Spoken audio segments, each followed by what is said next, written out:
Live from New Delhi, you're watching DD India News, India's voice to the world. I'm Lipakshi Khurana. Coming up in the next hour.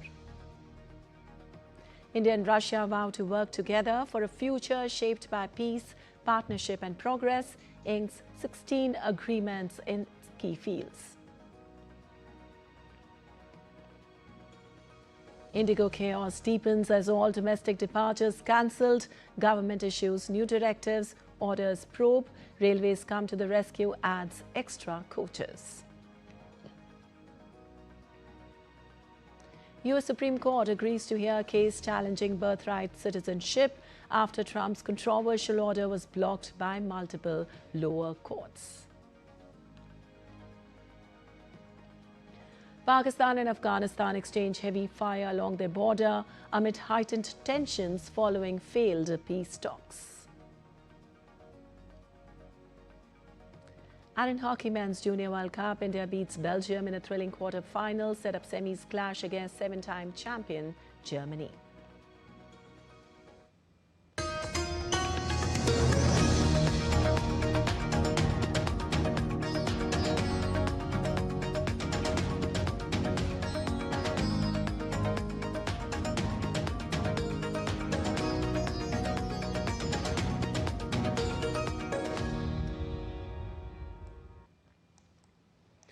Now on to the details now. After a packed day of bilateral engagements, including the 23rd India-Russia Annual Summit, Russian President Vladimir Putin departed for his country from New Delhi.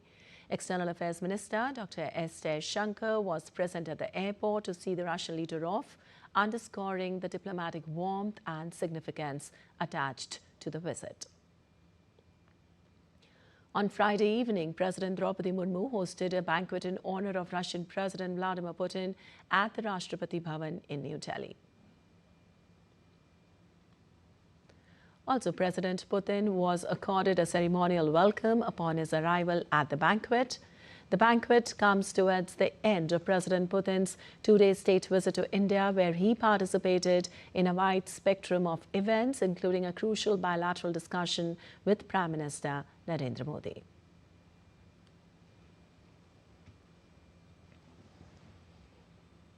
And Prime Minister Narendra Modi and President Vladimir Putin of Russia held wide-ranging talks in New Delhi on Friday, reaffirming the depth and continuity of India-Russia ties. From strategic cooperation to global peace efforts, the two leaders reviewed key areas of partnership during President Putin's state visit. Amritpal Singh and Jessica Taneja report for more. Against the backdrop of warmth and trust built over decades, Prime Minister Narendra Modi and Russian President Vladimir Putin came together at Hyderabad House in New Delhi, reaffirming the enduring friendship between India and Russia. Handshakes reflected history and conversations reflected the future as the two leaders began high-level bilateral talks during President Putin's two-day state visit to India. Prime Minister Modi said that India and Russia share deep-rooted historical ties and that President Putin's visit holds special significance, marking 25 years since his first official visit to India in 2001. Excellency, आपकी यात्रा बहुत ही ऐतिहासिक है। 2001 में जब आपने कार्यभार संभाला और भारत की आपकी यात्रा पहली हुई, उसको आज 25 साल हो गए और उस पहली यात्रा में ही स्ट्रेटेजिक पार्टनरशिप की एक मजबूत नींव रखी गई थी। Prime Minister described President Putin as a visionary leader and said the strength of India-Russia relations reflects that vision. Excellency, मैं मानता हूं कि ये जो 2001 में आपने जो भूमिका अदा की, एक visionary leader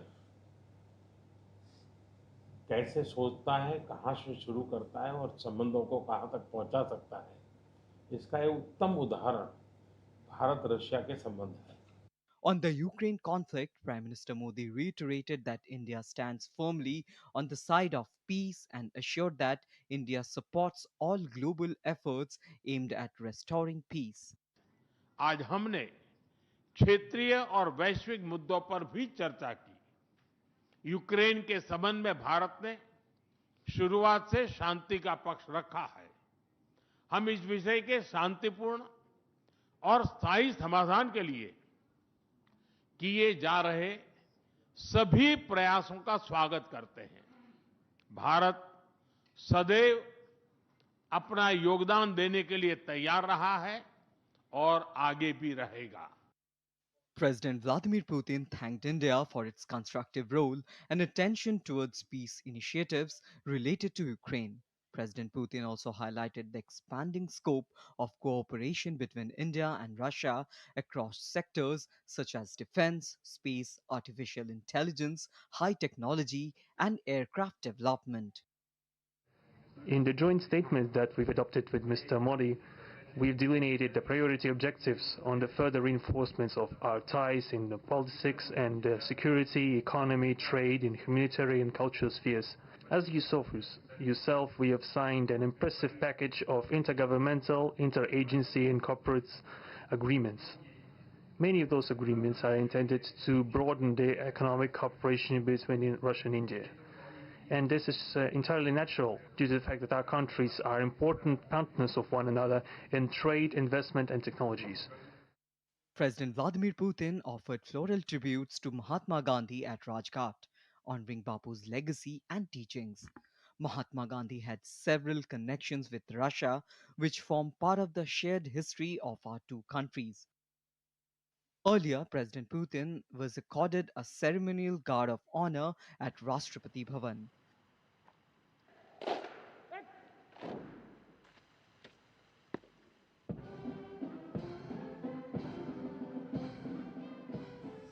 With renewed resolve and shared purpose, India and Russia look ahead to a future shaped by peace, partnership, and progress. With Amritpal and Jessica, Bureau Report, DD India. Well, India and Russia sealed a wide-ranging package of agreements and a joint statement in New Delhi on Friday, reaffirming their special and privileged strategic partnership and setting an ambitious economic, technological and connectivity agenda.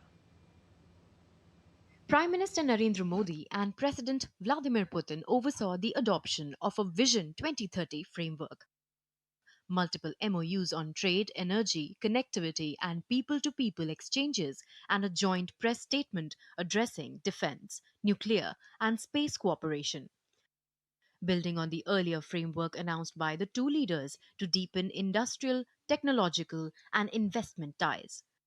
The two leaders outlined a core outcome to guide trade and economic partnership up to 2030 to address the trade imbalance, promote Indian exports, and diversify cooperation into high technology sectors, digital transformation, and critical infrastructure.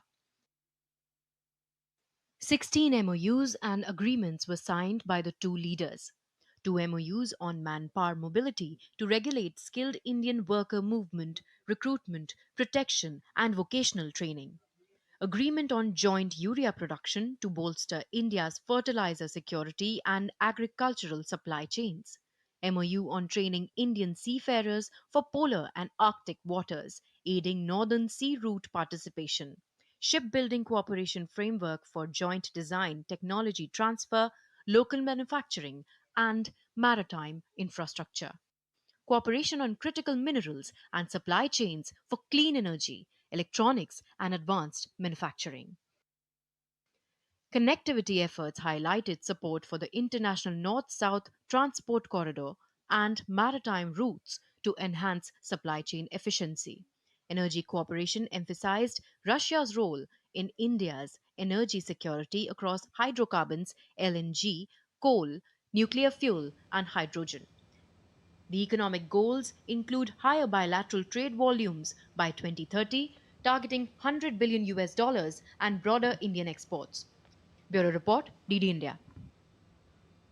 Well, Prime Minister Modi and President Putin addressed the India-Russia Business Forum in New Delhi, highlighting defense, nuclear energy, trade and counter-terror cooperation. Tapas Bhattacharya has more on this. A spirit of friendship and strategic trust marked the India-Russia Business Forum in New Delhi. Prime Minister Narendra Modi and Russian President Vladimir Putin addressed the forum in New Delhi following their delegation-level talks at Hyderabad House during President Putin's first India visit in 4 years. Business हो या diplomacy, किसी भी साझेदारी की नींव आपसी विश्वास है। भारत रूस संबंधों की सबसे बड़ी शक्ति यही विश्वास है। ये हमारे साझे प्रयासों को दिशा भी देता है और गति भी देता है। यही वह लॉन्च पैड है जो हमें नए सपनों, नई आकांक्षाओं की उड़ान भरने के लिए प्रेरित करता है। Prime Minister Modi announced that after defense and space, India now plans to open the civil nuclear sector to private players as well, calling it a major mindset reform.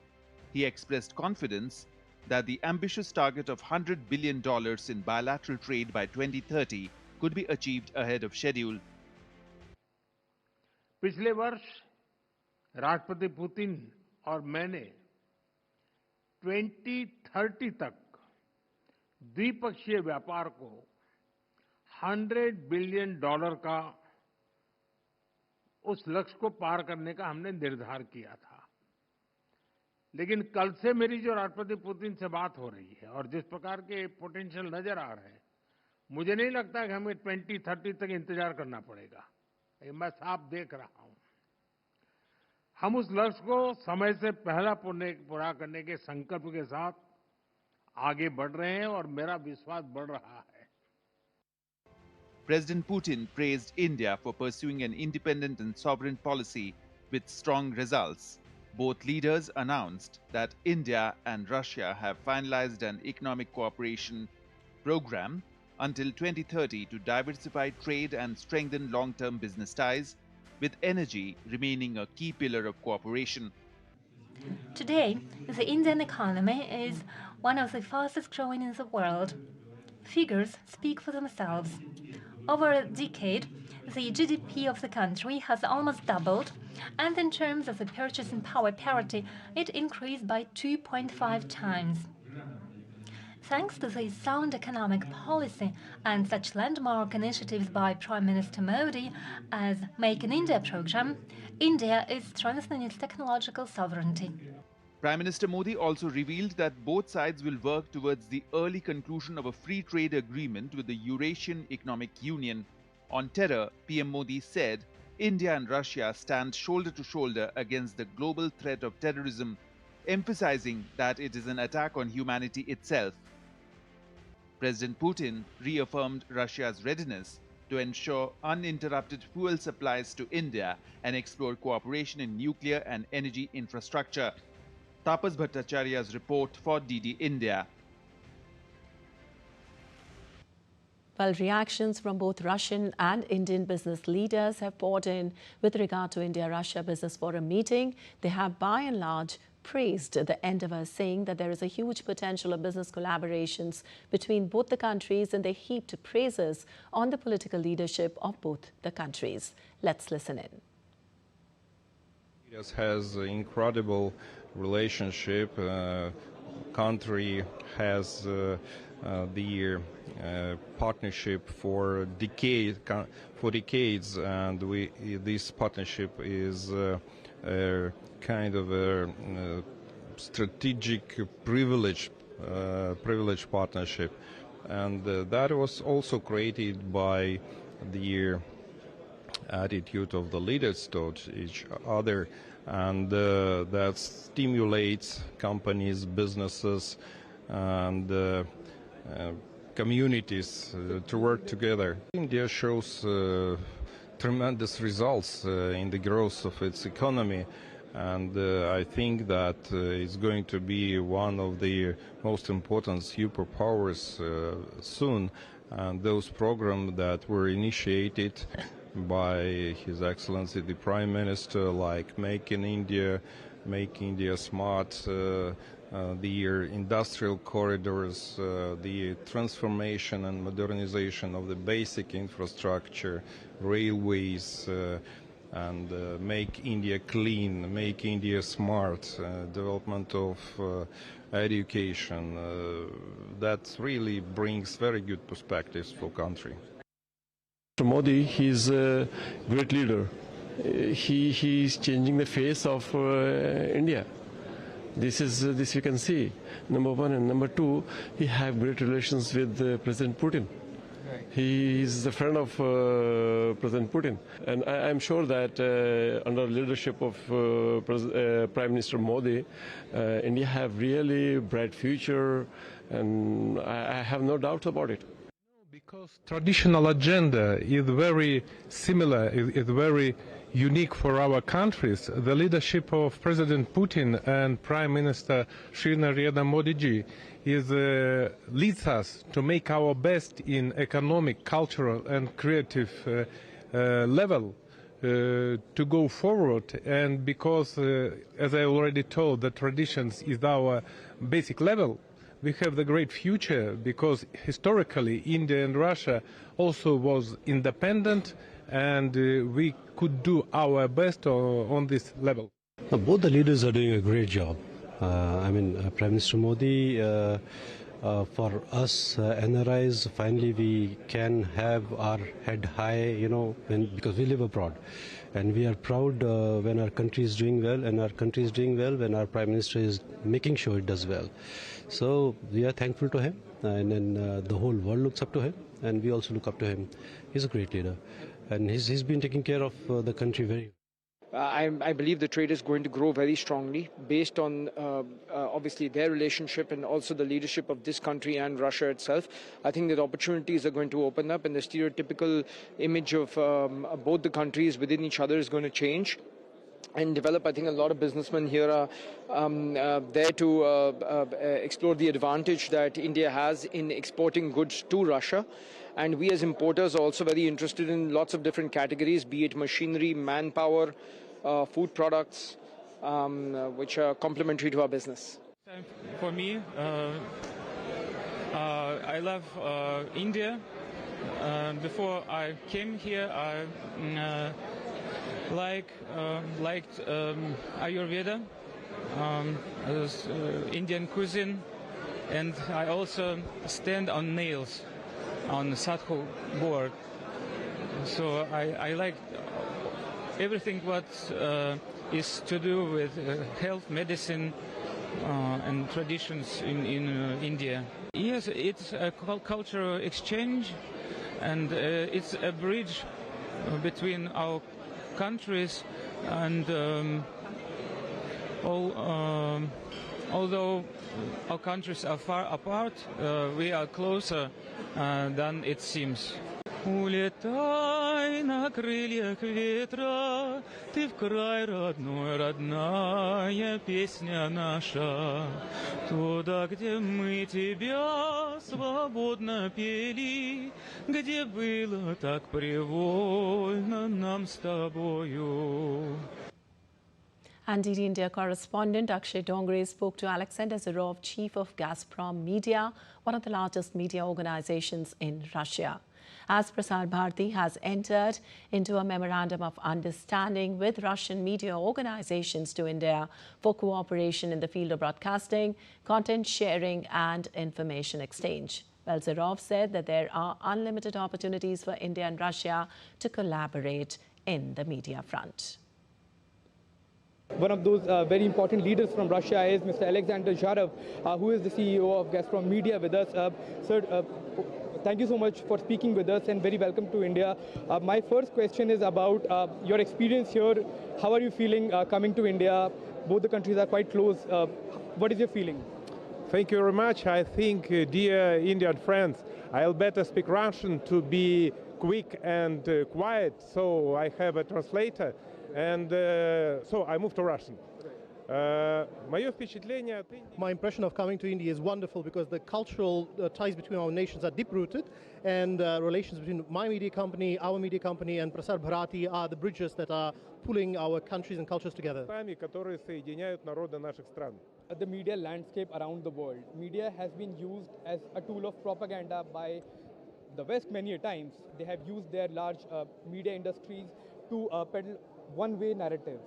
Do you think that it's time for countries like India, Russia and other countries of the global south as well to come closer together and voice their own opinion, voice their own things that they care about, their own concerns. What is your opinion on that? I believe that our creativity and the fact that we are together in oneness, this is the tool, this is the weapon that would prevent from any efforts to disjoin our nations and to pull us apart by any adversaries. So that was Mr. Zharov with us talking about the scope of media landscape here between the two countries, how the two countries can fight misinformation, how the two countries can thrive towards truth, towards clarity, and towards information for all in this era of misinformation that has been going on for several decades now. With camera person Sureed Rana, Makshi Dongre, DD India. And in a gesture of goodwill, Prime Minister Narendra Modi presented a set of culturally significant gifts to Russian President Vladimir Putin during his India visit. The collection highlighted India's rich heritage. It included fine Assam black tea, prized for its malty flavor and GI recognition, and an ornate Murshidabad silver tea set from West Bengal showcasing intricate craftsmanship. A handcrafted silver horse from Maharashtra reflected India's metal artistry, while a marble chess set from Agra under the ODOP initiative blended elegance with tradition. Kashmiri saffron, known for its deep aroma and color, symbolized India's culinary and cultural pride with GI and ODOP status. And the highlight was a Russian translation of the Srimad Bhagavad Gita, offering timeless spiritual wisdom and underscoring India's cultural depth. Together, the gifts represented India's tradition, artistry, and values of friendship. And time now for a short break. We'll be back in a while.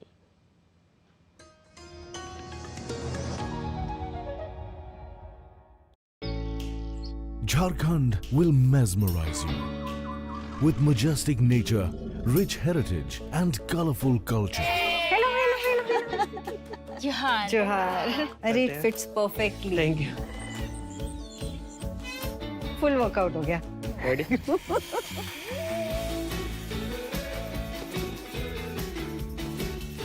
Postcards from Jharkhand on National Geographic.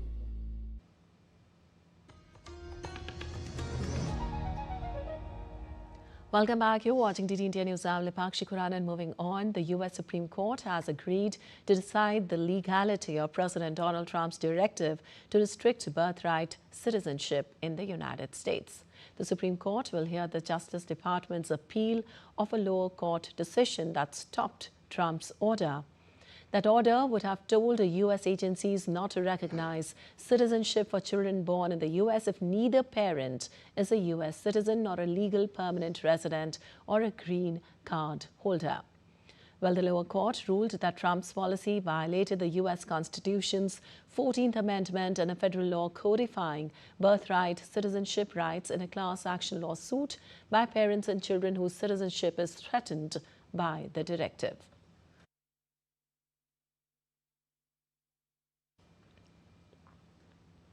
And heavy fire was exchanged between Pakistan and Afghanistan along their border amid increased tension following unsuccessful peace talks earlier this week. Now, according to the officials, there were no immediate reports of casualties.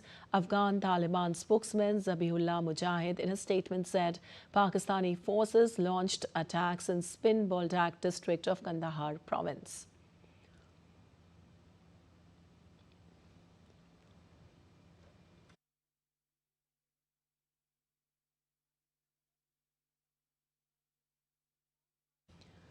While a spokesman for Pakistan's Prime Minister accused Afghan forces of unprovoked firing along the Chaman border, in a statement, spokesman Musharraf Zaidi said Pakistan remains fully alert and committed to ensuring its territorial integrity and the safety of the citizens.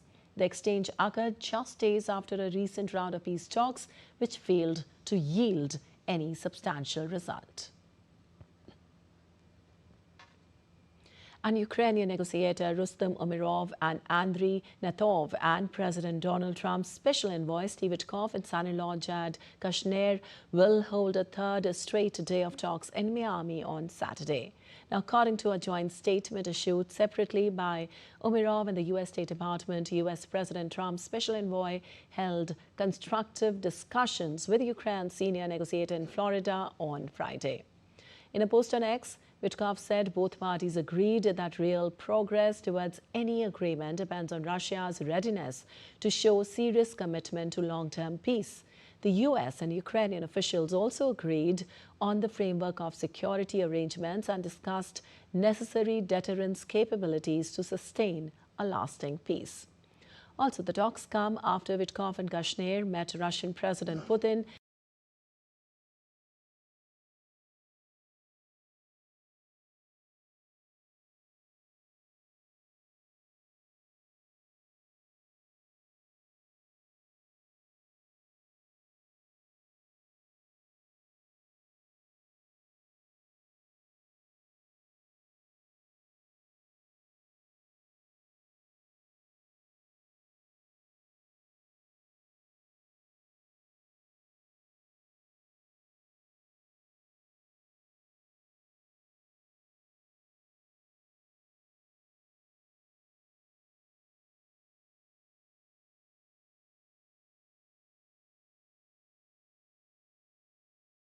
the financial institution where the assets are held.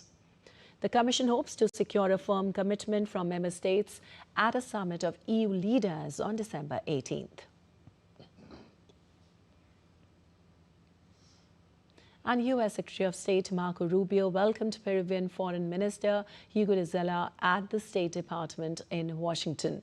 Dr. Zela's stop in Washington comes in the midst of his broader diplomatic efforts related to the 1954 Convention de Caracas. According to the Peruvian government, his visit aims to present and defend Peru's position before the Organization of American States, arguing that the asylum treaty is being misapplied.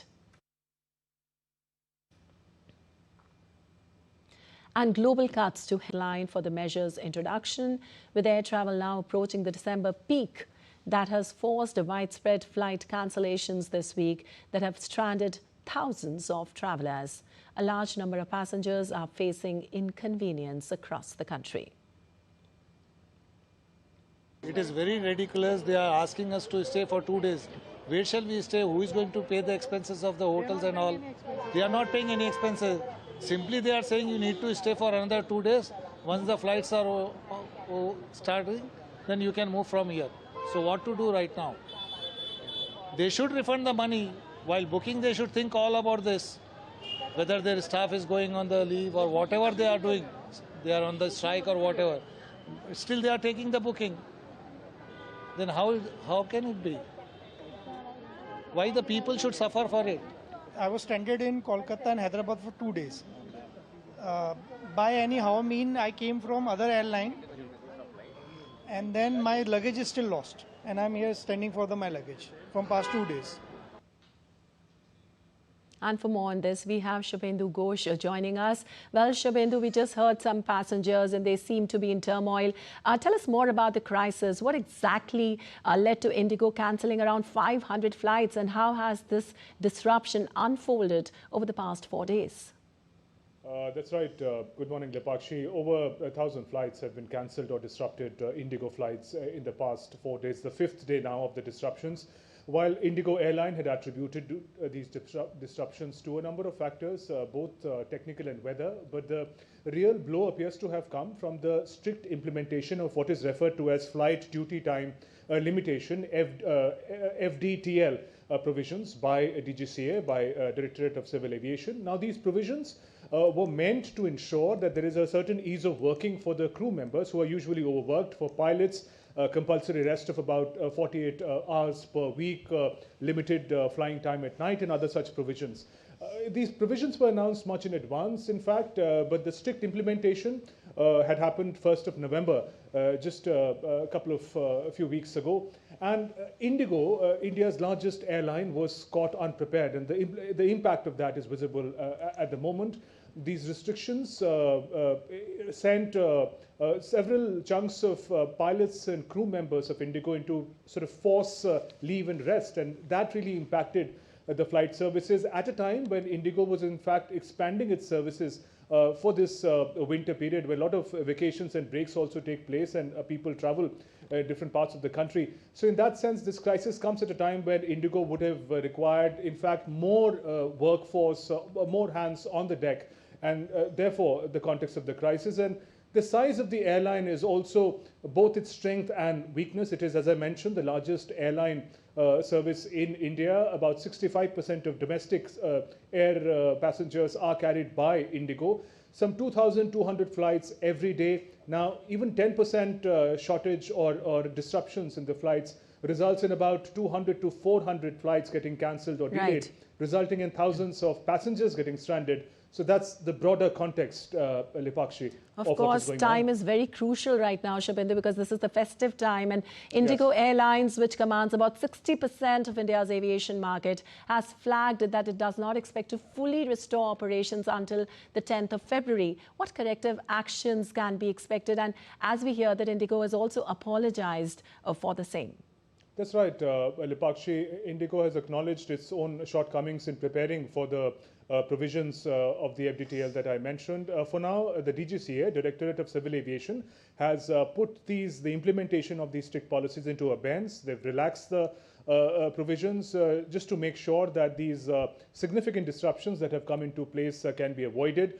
The inconvenience that is being caused to passengers, thousands of passengers stranded in different parts of the country, particularly the metro cities from where the air traffic is significant. Also, it is said that it may be relaxing the provisions, but the safety of the crew and the pilots cannot be put to test either. So keeping in mind the safety and the convenience of the passengers, the DGCA has relaxed the rules for now, but there is not going to be any easy solution to the crisis facing IndiGo at the moment.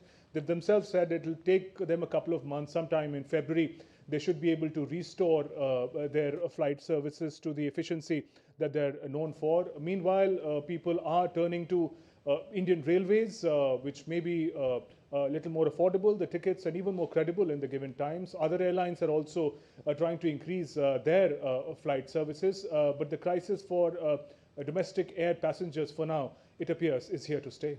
Yes, Shubhendu, Railways have pitched in and they have added a few extra coaches at various places. Thank you so much for all those details. And India is stepping confidently into the front lines of global technology department. As part of this rising tech momentum, the country is gearing up to host the prestigious AI Impact Summit in February 2026.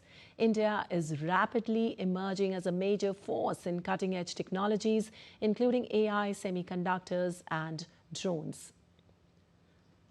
Well, as part of this push, the AI Impact Summit will be held in February 2026. Showcasing India's leadership in shaping future tech.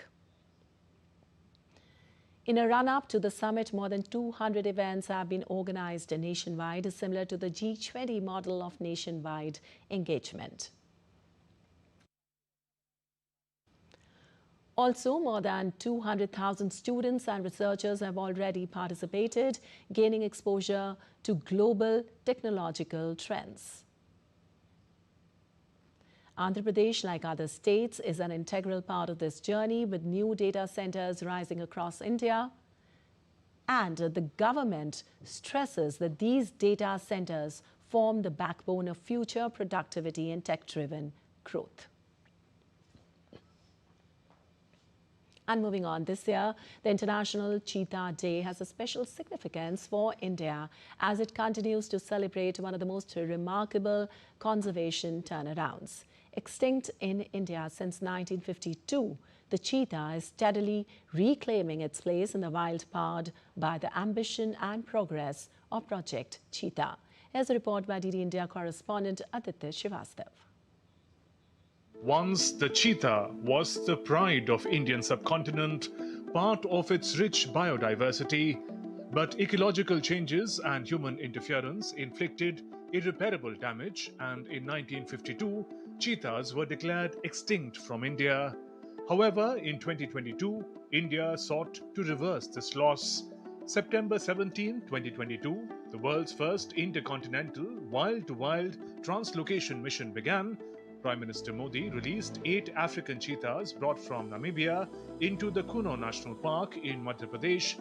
12 more cheetahs arrived from South Africa in February of 2023, and thus began the journey of the cheetah's return to India, Project Cheetah. The objective of this project was not just to bring cheetahs to India, but to develop a self-sustaining, genetically viable and stable cheetah population. Despite tough challenges, the data is highly encouraging. The survival rate of adult cheetahs in the first year is about 70%. The ratio increased in the second year to 85.7%, and the survival rates of cubs is 66.7%.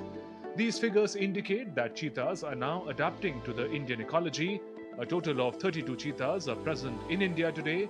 Out of these, 21 cubs were born in India. Recently, an Indian-born female cheetah gave birth to 5 healthy cubs. On the occasion of International Cheetah Day, Madhya Pradesh Chief Minister Dr. Mohan Yadav released the female cheetah, Veera, and her 2 10-month-old cubs from a large enclosure into the open forest at the Kuno National Park. Aditya Srivastava's report for DD India, Bhopal. And as part of Kashi-Tamil Sangamam 4.0, students and scholars from Tamil Nadu experienced the knowledge, culture and traditions of Kashi.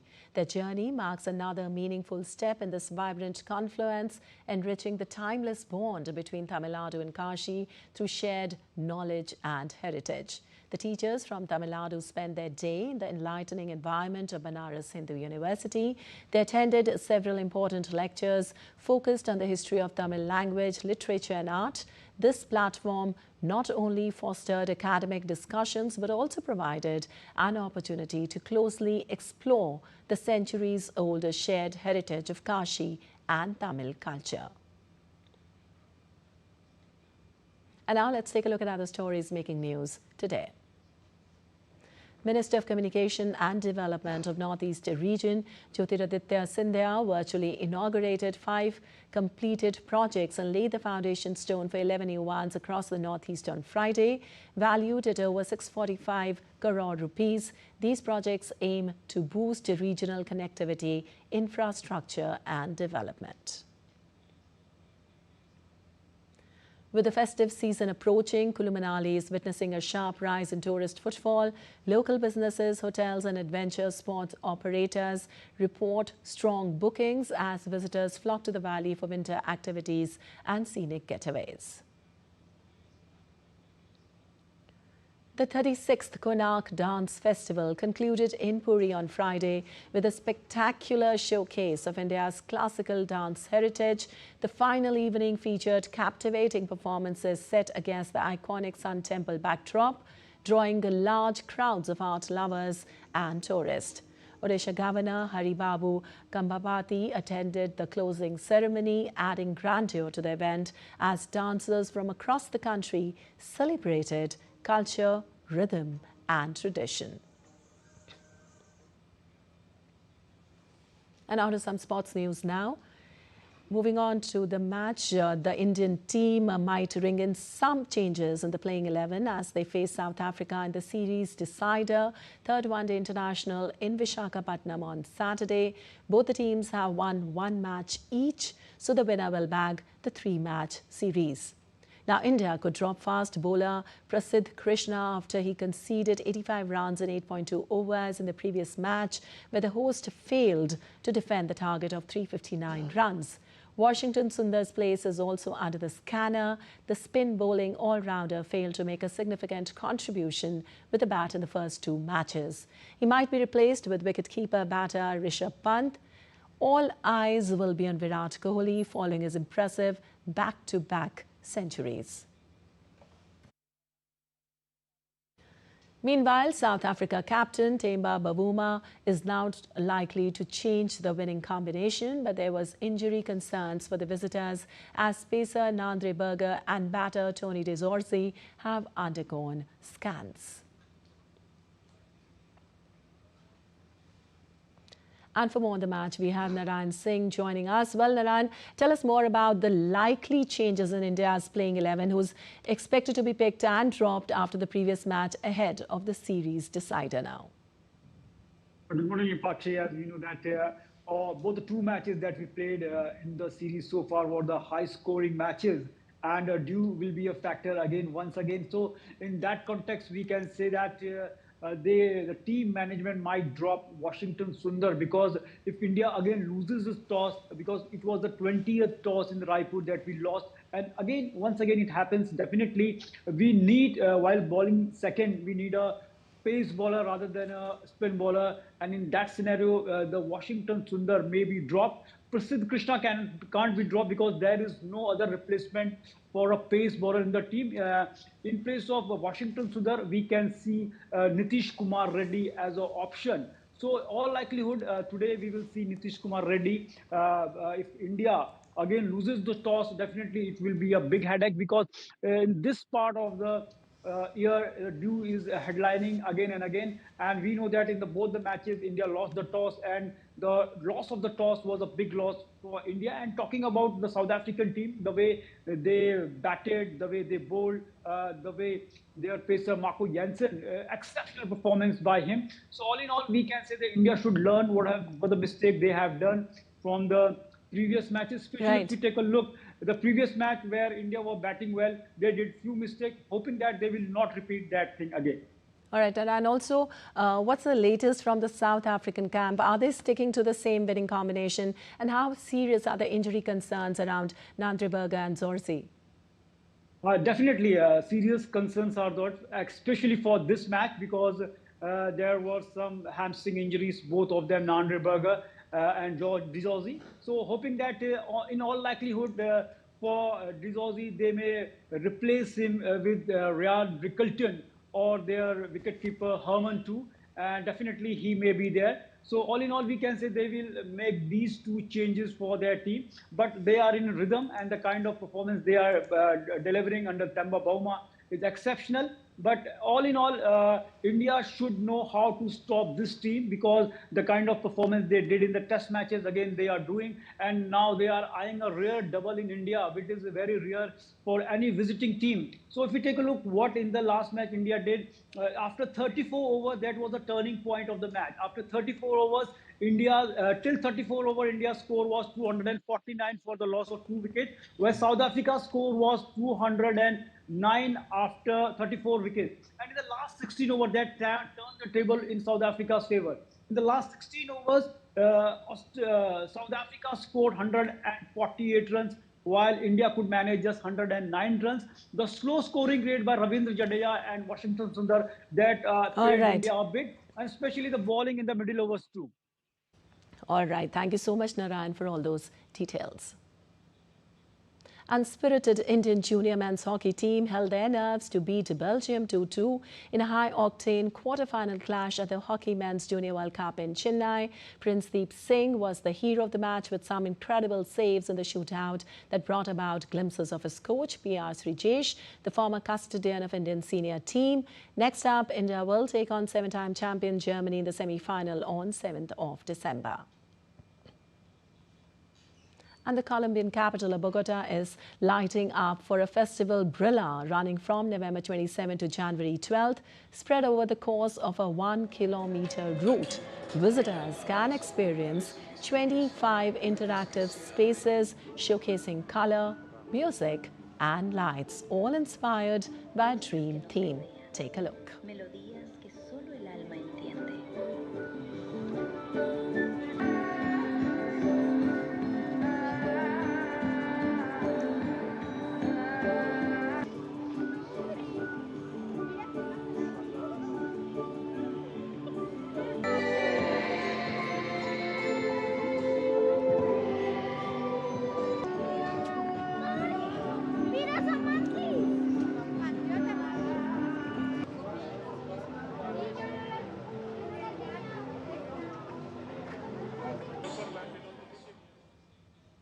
All right, that's all for this edition of DD India News Hour, but let us know your thoughts on the news of the day. For those on the go, you can get all the latest news and updates from India and across the world on the DD India mobile app. The app is available on both Android and iOS platforms. Scan the QR code on the screen to download now. We'll be back with more news as it breaks over on DD India. I'm Lipakshi Khurana from all of us here in Delhi. Thanks for watching DD India News Hour.